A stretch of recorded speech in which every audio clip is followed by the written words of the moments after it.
Hello everyone, this is Showtime 112. This is our second visit to the Ethiopian Somali War, another forgotten African conflict of the 20th century known as the Ogaden War. In the first video, we gave an overview of the circumstances that led to the conflict and briefly summarized development of Ethiopian and Somali air forces.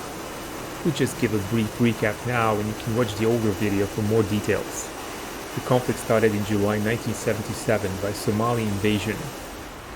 The purpose was to gain control of the region called Ogaden, which Somalia considered theirs, even though it was a part of internationally recognized territory of Ethiopia. Initially, Somali ground troops achieved success, taking control of large portions of the region. Ethiopia was at the same time fighting insurgencies in Eritrea and Ogaden itself, so it took them a couple of days to even realize that this was an external invasion and not just an insurgent offensive. Ethiopian advantage, however, was a superior air force.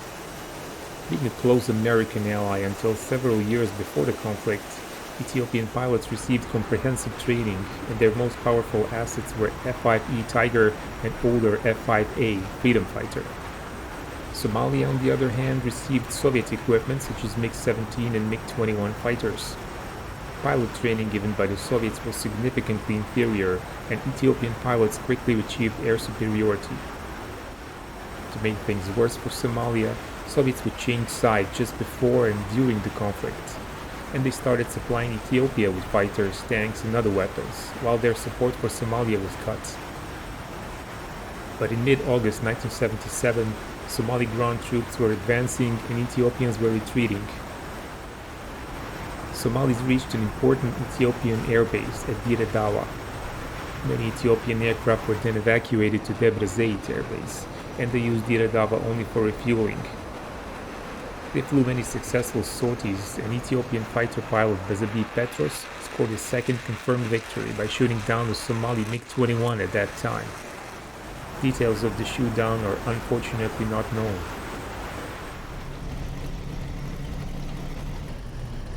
Despite all this, Somali forces took control of Dire Dawa airbase and devastated it, along with some nearby factories.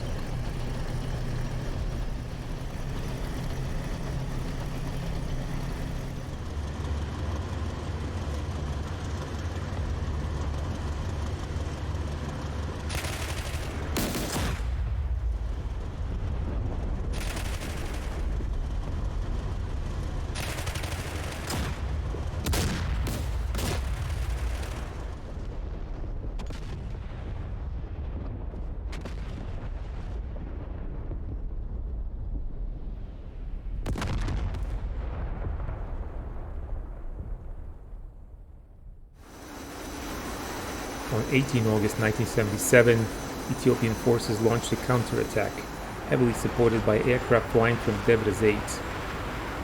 16 Somali T-54 tanks were reportedly destroyed, along with 80% of other vehicles. The airbase was eventually recovered by Ethiopians.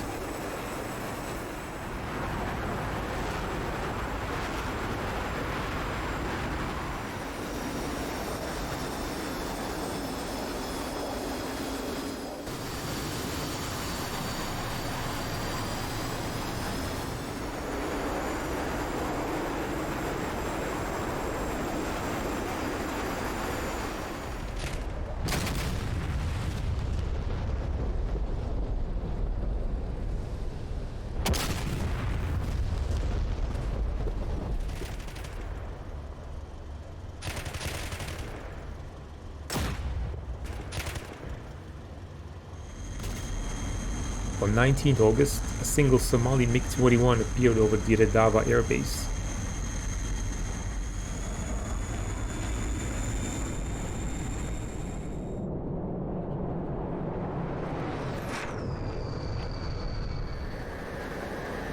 An Ethiopian pilot, Afewer Kidane, was vectored by ground control and he successfully intercepted a MiG, scoring his only confirmed kill of the war.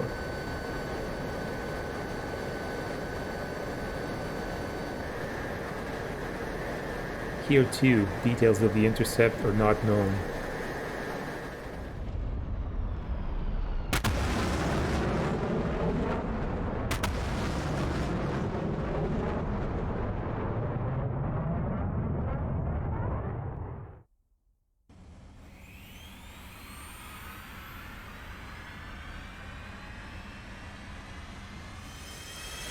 On 21st August, Ethiopian ground personnel was flown to Dire Dawa along with several F-5s, while the fighting was still going on in the vicinity. F-5 pilots started flying multiple combat missions, as many as 7 or 8 a day. Somali ground forces retreated, often abandoning their equipment. Apart from the fighting over Dire Dawa, Ethiopian Air Force was engaged in supplying remote garrisons by their transport aircraft. They required fighter cover, and F-5Es would fly combat air patrols to defend the vulnerable transports. 2 pilots assigned to one such CAP mission at 21st August were Mengistu Kasai and Ashinafi Gebre Tzadik. Interestingly, they had recently both returned from the USSR, where they completed their MiG-21 conversion course. But the MiGs were not yet in Ethiopia, so they flew the American fighters. The flight leader, Mengistu Kasai, had a problem with his canopy, and that's why he took off half an hour later than his wingman, Ashinafi.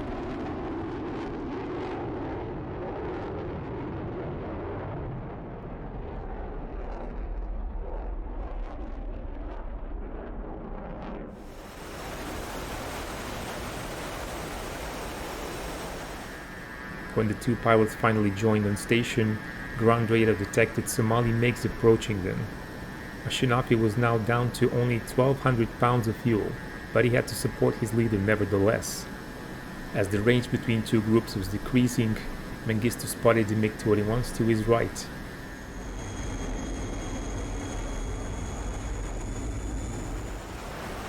Moments later, Ashinafi spotted a 3rd MiG passing low below them.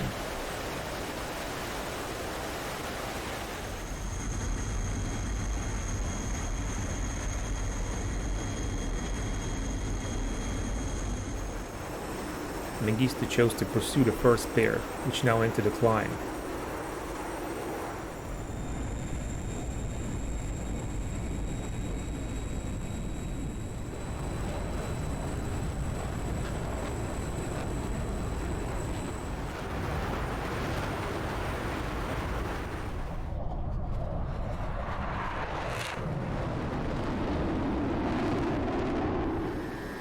Ashinafi felt uncomfortable, knowing that the 3rd MiG might turn and attack them, but he remained at his leader's wing, giving him support.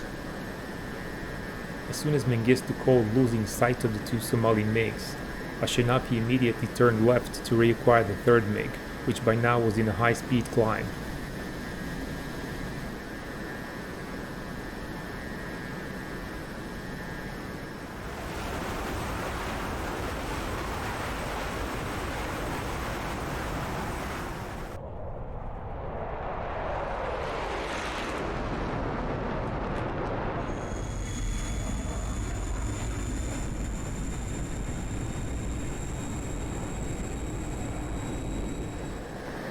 Ashinafi approached his opponent from the side and attempted to attack him with his guns. He missed.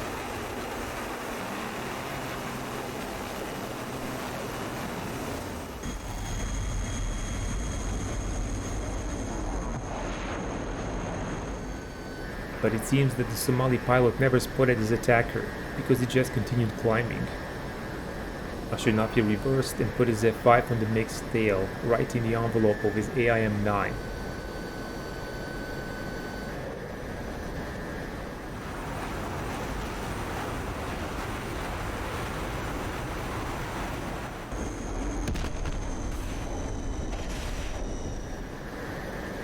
The Somali pilot obviously never saw Ashinafi, whose radar was turned off and no warning was received from the raw gear either.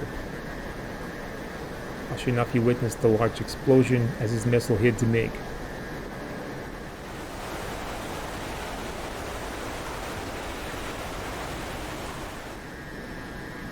Now down to only 200 liters of fuel, Ashinafi climbed to 20,000 feet to save it.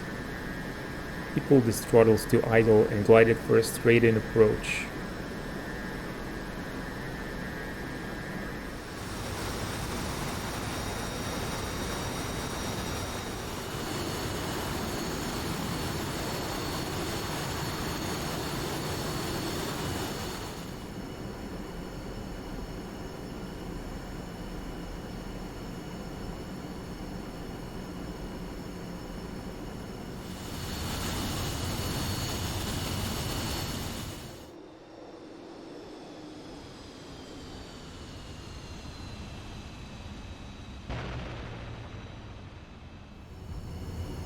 His engines cut soon after touchdown.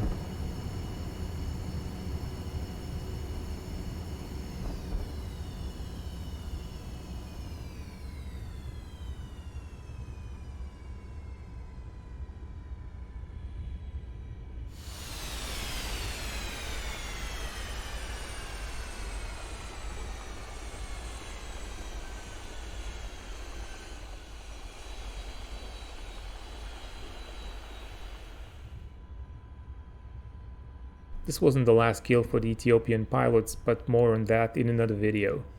I hope you liked this one. Be sure to press the like button if you did. Support the channel on Patreon if you're able to, and keep watching Showtime 112.